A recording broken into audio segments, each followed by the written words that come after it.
It's like, just calm down, folks. Just calm down.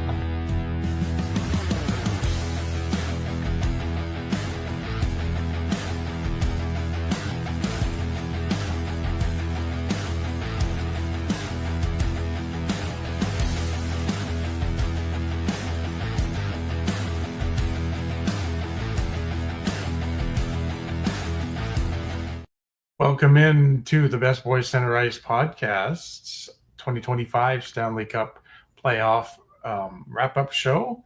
Nice. Carson's redone the graphic. Looks really Give me good. just a second while I Okay. update that. But yeah, And, we redid the brackets. and we're here after only one game on the schedule tonight between Winnipeg and Dallas. Some of those shots you saw in the video were from the place that the game was at tonight. And we're going to get into the game in just a minute. But first, we want to say that you can get the Best Boy Center Ice podcast YouTube channel. You can get all of these nightly shows that we've done, and you can get them all available on our YouTube channel on the Refocus Radio Network, along with us. There's Rudy Campos Jr. and Sweep the League, and Shemaya Reed and the I Am Refocused Radio podcast. Tonight, only one game to talk about, and again, it was another hat trick for the Dallas Stars.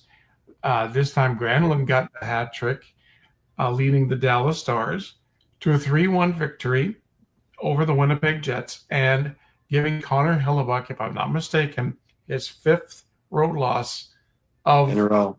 the playoffs. He has not won a game on the They road. the Jets haven't won a road game in their last 9 road games. And going back to regular season, they haven't won their last 9 road games. They just were outplayed. Otter No, he did unbelievable. He had some saves that were just incredible. And again, it's like you got to wonder if you're the Winnipeg Jets, what happened? What's happening with your Vezina Trophy finalist, Hart Trophy finalist? What's happening to him? And really, I don't think he played awful tonight, but I mean, I think you would you'd for sure want that first goal back. I mean, credit to Granlund, that was a great shot there on that play. But that's a play that I feel like at least 80% of the time that an NHL goalie will stop. Yeah, And it just didn't work that way. He ripped it right by him. Basically, it was a one-on-one, and he shot it from, the shot board will tell us exactly where, right above the dots. Yeah. And just, I mean, credit to him, great shot, but that's one you want to have back. Then the Jets, as you see on the scoring summary, Nikolai Ehlers tied the game in the second, right at the beginning, first minute or so. Yeah, just a little over a minute in. Third goal of the playoffs for him, and then Granlund, like we said, he had a hattie, so he broke the tie later in the second period on a 2-on-1, courtesy of a pass from Rantanen, who now has his 10th assist to the playoffs. And then in the third period, Dallas gets a double minor power play as Rupe Hintz got high sticked, I believe by Logan Stanley, and because of that, Dallas gets a 4-minute double minor. Really don't do much in the first half of it, and then it's winding down to the last 10 seconds or so, and Matt Duchene right before that hit the post, I believe, or crossbar, and then they regroup. Miro Heiskanen gets the puck and passes it to Mikhail Granlund, who gets the hat trick. Heiskanen gets his first point of the playoffs in his first game back. That was a big story of this game, is that Heiskanen made his long-awaited return, as he hasn't played an NHL game in what feels like probably 2.5, 3 months probably since that cheap play from Mark Stone in that game against Vegas earlier. But he gets back on. He starts right back where he was, and Granlund gets his hat trick, his second or third hat trick of the playoffs for the Dallas Stars already, and 2 of them by Rant and this one by Granlund. You're in trouble if you're Winnipeg right now, because they, for the most part, except for game 2, they have been outplayed. Not just because of the score, but you look at the game. Sometimes the games work out where the winning team doesn't outplay the other team. But Dallas has outplayed them. And right from the jump, they just look to be in control. The Jets seem kind of stumped. They really don't know. They're not able to break through Dallas's defense, and they look tired. They look like they gave everything they had in that St. Louis series to win that series the way they did. and it just seems like for the most part they ran out of gas Yeah. in this series. So, I agree with you from what you said last night. Don't be surprised if this one ends in five because of how Dallas has dominated and Otter's been the better goalie. And that's what it takes at this point is to be the better goaltender. And Jake Ottinger has been a brick wall this series for the most part, again, except for game two. He has been really good. He looks poised, under control, not giving a lot of rebounds. You look at what he's facing here on the shot board, and then that'll kind of go back to what he thinks. Winnipeg had 32 shots tonight in comparison to Dallas' 24. So Ottinger was 31 to 32. Again, shots all throughout the ice. They had plenty of golden opportunities right in front of the net front. The only goal that came about was Nikolai Ehlers, and he was a not a very good goal to give up right along the goal line. But those are going to happen, and Otter stood tall the rest of the game. And then again, Dallas's 24 shots, so Hellebuck 21 to 24. A lot of Dallas's goals come right between the region of the dots, and they have plenty of opportunities right in front of the net. Not too much going on from the point, but they did what they had to, and they won this game. A gritty, low-scoring hockey game, and Dallas is up 3-1 in the series, and they win this game 3-1. And you pretty much can, in my opinion, probably wrap this one up because the Dallas Stars get their two of their key guys back in Robertson and Heiskanen in the series. I just don't see a way Winnipeg snaps 3 games off in a row, especially with how Hellebuck has played just not very well this whole postseason. What do you think? Yeah, I don't think I'm still going to stand by what I said last night. I don't think this goes past game five. I think Dallas walks into Winnipeg, and I think they take it and they walk away going back to the Western Conference Finals. And I just Winnipeg is just snake bitten. And I wish you could sit there and pinpoint what's wrong with Connor Hellebuck, but I have no idea what's wrong with him. No confidence apparently. He's Nope. letting in goals that he would not let in during the regular season, and No. this goes back to the Minnesota series. He is just not the playoff goaltender, and like St. Louis. you can win 40 games, 40 plus games. You could be Vezina It doesn't Trophy matter. It all matters what you Hart play in Trophy April through finalist. June. It doesn't matter because once that first game in the first round starts, everybody's at zero. And if you don't perform and you don't get your team out of they barely got out of the first round. And if they're not going to get out of the second round, I just you're right. They're not going to roll off 3 wins in a row to win this No. thing. And I mean, Dallas, credit to Dallas, they made all the right moves during the season as far as grabbing players. Um, they got the big deal was the Rantanen trade, and then they got Granlund in a trade as well. So very good asset management by the Dallas Stars, and those guys have all become effective and a key part of this team. And obviously, the mainstay guys that are still so effective, like Hintz, Robertson, Heiskanen, Wyatt Johnston has become a household name for that team. He has been really good.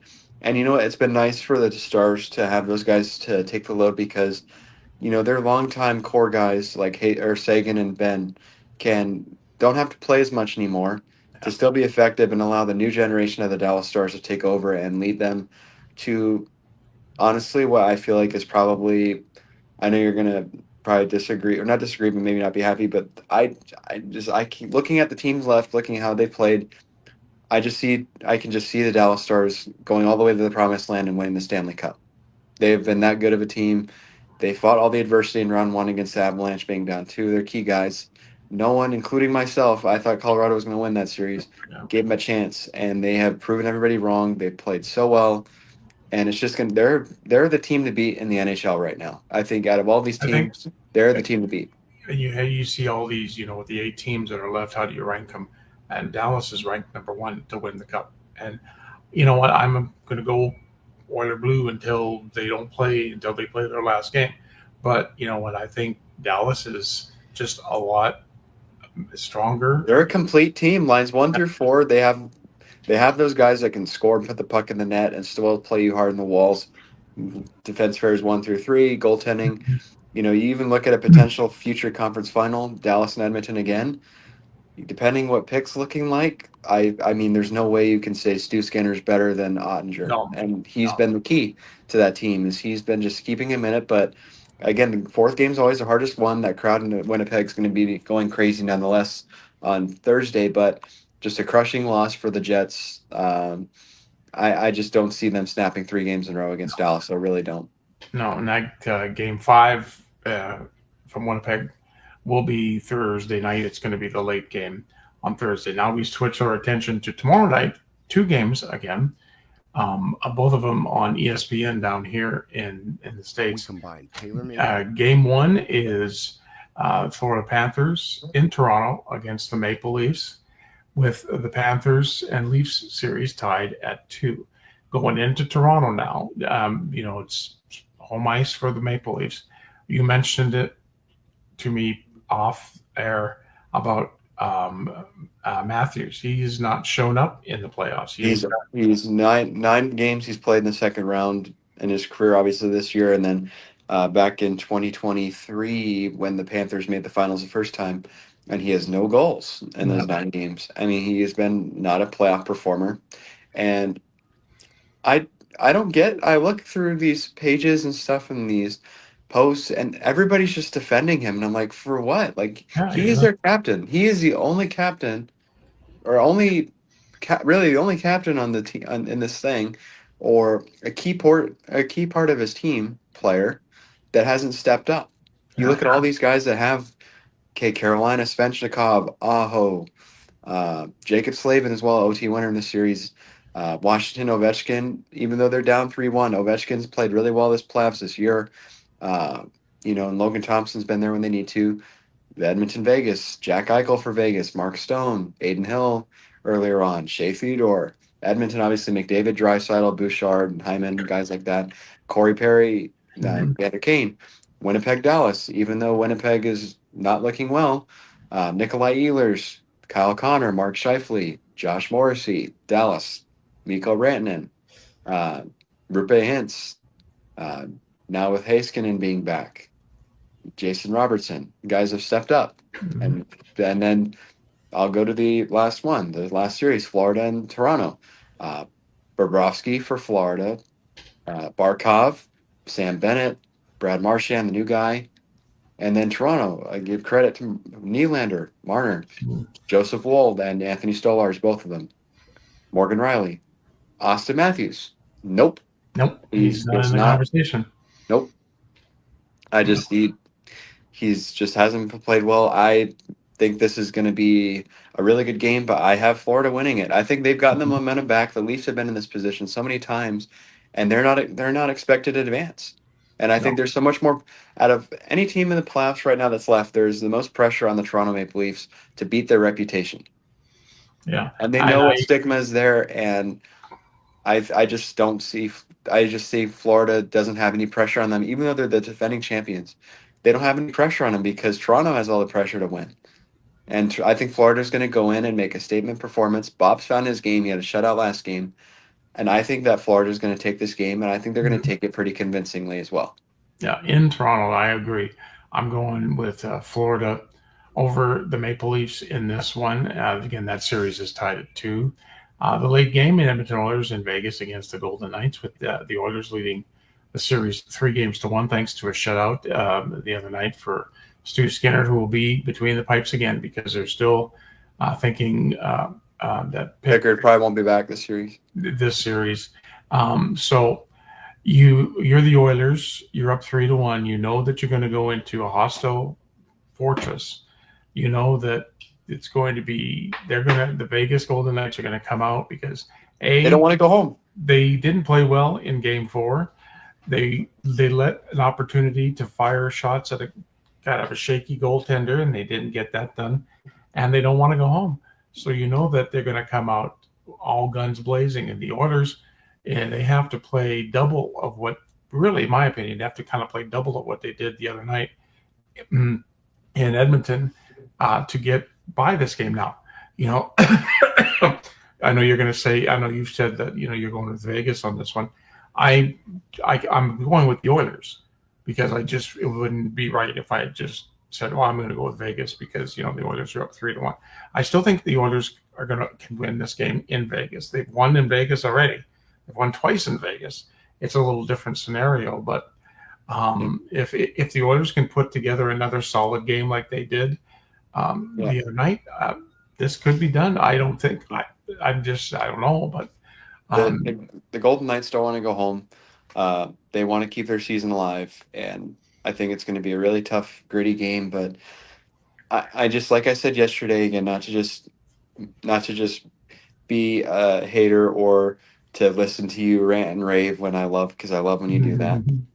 But I'm not sold by Stuart Skinner. I'm not. He had a good game yesterday, but he got a lot of help from the defense, who blocked a lot of shots and got in a lot of lanes and really didn't give Vegas much of any golden opportunities.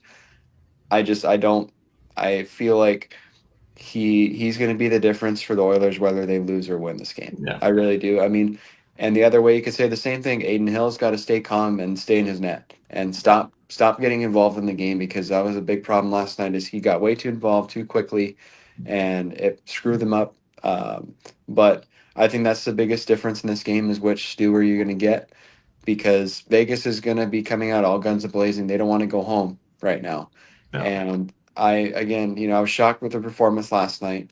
I would anticipate them to be shooting as much as they can because they need to break through, and also the power play's got to break through for them yeah, a little bit more. But I think that's the biggest key is what stew you're going to get, if you get the good stew or bad stew.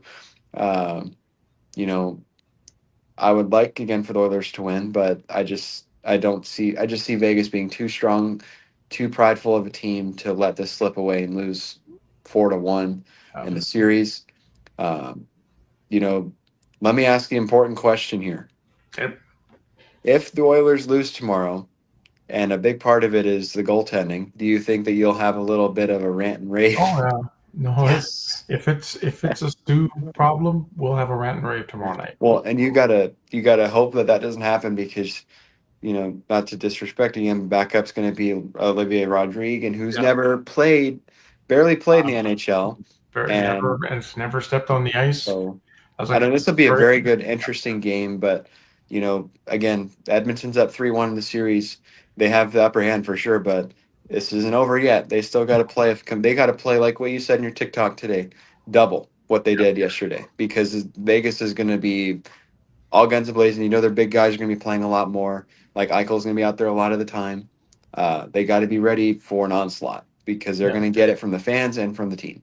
yeah. So it'll be a good game tomorrow night, no matter what.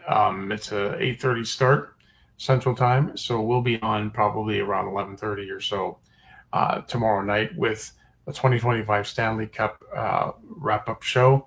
As you can see now, the East is still as it was. Carolina leads Washington 3-1. Florida and Toronto are tied at 2.